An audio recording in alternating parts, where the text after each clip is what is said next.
स्कंद माता की कथा। नवरात्रि के 5वें दिन माँ स्कंद माता की पूजा की जाती है। स्कंद माता नाम 2 शब्दों से मिलकर बनता है, स्कंद और माता। स्कंद भगवान कार्तिकेय का दूसरा नाम है। कार्तिकेय भगवान शिव और माता पार्वती के पुत्र हैं, इसीलिए स्कंद माता का अर्थ है कार्तिकेय की माता। माता की 4 भुजाएं हैं। वह एक हाथ में कार्तिकेय को पकड़े हुए हैं, दूसरे और तीसरे हाथ में कमल रखती हैं और चौथे हाथ से भक्तों को आशीर्वाद देती हैं। उनका वाहन शेर है और वह कमल पर विराजमान है। स्कंद माता विशुद्ध चक्र की अधिष्ठात्री देवी है। विशुद्ध चक्र हमारे गले के उभरे हुए भाग के ठीक नीचे स्थित होता है। स्कंद माता की पूजा करने से विशुद्ध चक्र जागृत होता है और उस व्यक्ति को वाणी की सिद्धि प्राप्त होती है। व्यक्ति का आयुष्य बढ़ता है और वह विद्वान बनता है। इनकी पूजा से 16 कलाओं और 16 विभूतियों का ज्ञान होता है। सती जब अग्नि में जलकर भस्म हो गई, उसके बाद भगवान शंकर सांसारिक मामलों से दूर हो गए और कठिन तपस्या में लग गए। उसी समय देवतागण तारकासुर के अत्याचार भोग रहे थे। तारकासुर को वरदान था कि केवल भगवान शिव की संतान उसका वध कर सकती है, बिना सती के संतान नहीं हो सकती थी। इसीलिए सारे देवता भगवान विष्णु के पास गए। तब विष्णु जी ने उनको कहा कि यह सब की वजह आप लोग ही हो। अगर आप सब राजा दक्ष के वहाँ बिना शिव जी के नहीं गए होते तो सती को अपना शरीर नहीं छोड़ना पड़ता। उसके बाद भगवान विष्णु देवताओं को माता पार्वती के बारे में बताते हैं, जो सती माता की अवतार हैं। तब नारद मुनि माता पार्वती के पास जाकर उन्हें तपस्या करके भगवान शिव को प्राप्त करने को कहते हैं। माँ पार्वती की हजारों वर्षों की तपस्या के बाद भगवान शिव उनसे विवाह करते हैं। उन दोनों की ऊर्जा से एक ज्वलंत बीज पैदा होता है। उस बीज से 6 मुख वाला कार्तिकेय जन्म लेता है और फिर कार्तिकेय तारकासुर का एक भयंकर युद्ध में वध कर देता है। तभी से स्कंद माता एक सर्वश्रेष्ठ पुत्र कार्तिकेय की माता के नाम से जानी जाती हैं। माँ कात्यायनी की कथा। नवरात्रि के 6ठे दिन माँ कात्यायनी की पूजा होती है। माँ कात्यायनी की पूजा करने से भक्तों को अर्थ, धर्म, काम और मोक्ष चारों फलों की प्राप्ति हो जाती है। सभी रोग भय आदि दूर हो जाते हैं। माँ कात्यायनी की कृपा से शादी में आने वाली बाधाएं दूर हो जाती हैं और बृहस्पति शादी के योग भी बनते हैं और इनकी पूजा से वैवाहिक जीवन भी अच्छा रहता है। पुराणों के अनुसार महर्षि कात्यायन ने माँ आदिशक्ति की घोर तपस्या की थी। उनकी तपस्या से प्रसन्न होकर माँ ने उन्हें उनके यहाँ पुत्री के रूप में जन्म लेने का वरदान दिया था। माँ का जन्म महर्षि कात्यायन के आश्रम में हुआ था। कहते हैं जिस समय महिषासुर का अत्याचार बहुत बढ़ गया था, तब त्रिदेवों के तेज से माँ की उत्पत्ति हुई थी। माँ ने 10वीं तिथि के दिन महिषासुर नाम के राक्षस का वध किया था। इसके बाद शुंभ निशुंभ ने भी स्वर्गलोक पर आक्रमण करके इंद्र का सिंहासन छीन लिया था। उनका अत्याचार बढ़ने से माँ ने उनका भी वध कर दिया। इस तरह अगर माँ कात्यायनी की पूजा की जाए, व्रत को पढ़ा या सुना जाए, माँ उनके शत्रुओं से उनकी रक्षा सदैव करती हैं।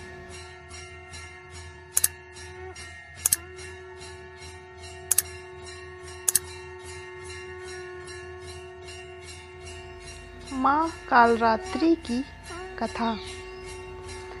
नवरात्रों के 7वें दिन माँ कालरात्रि की पूजा की जाती है। काल का अर्थ मृत्यु होता है और रात्रि का अर्थ अंधकार होता है। अतः कालरात्रि का अर्थ अंधकार व अज्ञानता की मृत्यु होता है। माँ कालरात्रि दुर्गा का सबसे भयंकर रूप है। कालरात्रि माँ का रूप गहरा है। माँ के गले में विद्युत की माला और बाल बिखरे हुए हैं। माँ कालरात्रि के 4 हाथ हैं और उनका एक हाथ वर मुद्रा में है, जिसे वह भक्तों को आशीर्वाद देती हैं। दूसरा हाथ अभय मुद्रा में है, जिसे वह भक्तों की रक्षा करती हैं। तीसरे हाथ में उन्होंने वज्र पकड़ा है और चौथे हाथ में नुकीला कांटा है। माँ कालरात्रि का वाहन गधा है। माँ की पूजा करने से व्यक्ति अपने क्रोध पे नियंत्रण ला सकता है। नवरात्रि का 7वां दिन तांत्रिक क्रिया के साधना करने वाले लोगों के लिए अति महत्वपूर्ण है। प्राचीन समय में शुंभ निशुंभ दैत्यों ने अपने बड़े इंद्र का राज्य छीन लिया था और उनके अत्याचार देवताओं पे बहुत बढ़ गए थे। तब वह मदद मांगने हिमालय पर्वत पर जाकर माँ भगवती की स्तुति करते हैं। माँ पार्वती को जब इनके बारे में पता चलता है, तब उनके शरीर से अंबिका निकली, तो पार्वती ने अंबिका को दैत्यों के संहार के लिए भेजा। युद्ध में शुंभ और निशुंभ ने 2 राक्षसों चंड और मुंड को भेजा। अंबिका देवी ने चंड और मुंड से लड़ने के लिए काली देवी का निर्माण किया और काली माता ने चंड और मुंड का वध किया, इसीलिए वह चामुंडा के नाम से जानी जाने लगी। इसके बाद शुंभ और निशुंभ ने रक्तबीज नामक अति पराक्रमी राक्षस को भेजा। उसको ब्रह्मा जी से वरदान था कि जब उसकी एक भी रक्त बूंद जमीन पर गिरेगी, वह दूसरा रक्त बीज बन जाएगा, जिससे उसके जैसा पराक्रमी पैदा हो जाएगा। युद्ध में जब रक्त बीज का रक्त गिरते ही वहाँ पे बहुत सारे दानव पैदा हो गए। तब देवताओं का भय बढ़ गया। उनका भय देखकर अंबिका माँ ने माँ काली से कहा, हे चामुंडे, अपने रूप को बड़ा करो और रक्त बीज से उत्पन्न हुए सारे महाअसुरों का भक्षण करो। उसके बाद काली माँ ने अपना रूप बड़ा करके अपने त्रिशूल से रक्त बीज पर प्रहार किया। तब रक्त बीज के शरीर से जो भी रक्त निकला उसको माँ ने पी लिया और उसके बाद माँ ने रक्त बीज को वज्र बाण खड्ग से मार डाला। और माँ कालरात्रि दुष्टों का नाश करने वाली है और क्रूरता को खत्म करने वाली हैं। महागौरी की कथा। नवरात्रि के 8वें दिन माता महागौरी की पूजा की जाती है। माँ महागौरी की पूजा अर्चना करने से भक्तों के सारे कष्ट दूर होते हैं। इनके पूजा से सौभाग्य में वृद्धि होती है।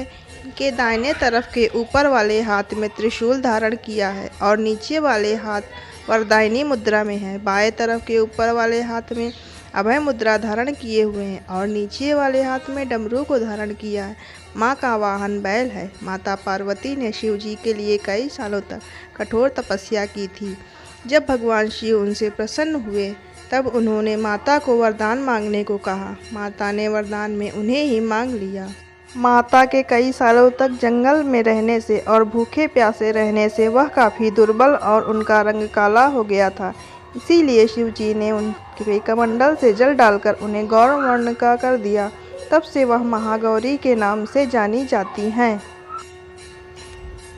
सिद्धिदात्री माता की कथा। नवरात्रि के 9वें दिन माँ सिद्धिदात्री की पूजा की जाती है। सिद्धि का अर्थ अलौकिक शक्ति और दात्री का अर्थ दाता या प्रदान करने वाली होता है। सिद्धिदात्री का यह स्वरूप सभी दिव्य आकांक्षाओं को पूर्ण करने वाला होता है। इस रूप में माँ कमल पर विराजमान है। माता के 4 हाथ हैं। उनके चारों हाथों में कमल, गदा, चक्र और शंख धारण करती हैं। माता का वाहन सिंह है। माता अज्ञानता दूर करने वाली हैं। पुराणों के अनुसार भगवान शिव ने माँ सिद्धिदात्री की पूजा करके सभी प्रकार की सिद्धियों को प्राप्त किया था। उनका आधा शरीर स्त्री का हो गया था, इसीलिए उन्हें अर्धनारीश्वर के नाम से भी जाना जाता है।